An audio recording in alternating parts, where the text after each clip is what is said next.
کو بہرا اور ان کی آنکھوں کو اندھا کر دیا ہے۔ بھلا یہ لوگ قرآن میں غور نہیں کرتے یا ان کے دلوں پر قفل پڑے ہیں؟ جو لوگ راہ ہدایت ظاہر ہونے کے بعد پیٹ پھیر گئے، شیطان نے یہ کام ان کو اچھا کر کے دکھایا اور انہیں لمبی عمر کا وعدہ دیا۔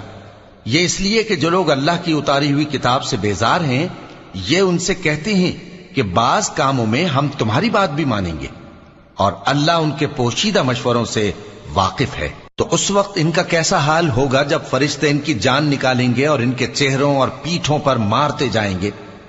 یہ اس لیے کہ جس چیز سے اللہ ناخوش ہے، یہ اس کے پیچھے چلے اور اس کی خوشنودی کو اچھا نہ سمجھے، تو اس نے بھی ان کے اعمال کو برباد کر دیا۔ کیا وہ لوگ جن کے دلوں میں بیماری ہے یہ خیال کیے ہوئے ہیں کہ اللہ ان کے کینوں کو ظاہر نہیں کرے گا؟ اور اگر ہم چاہتے تو وہ لوگ تم کو دکھا بھی دیتے اور تم ان کو ان کے چہروں ہی سے پہچان لیتے، اور تم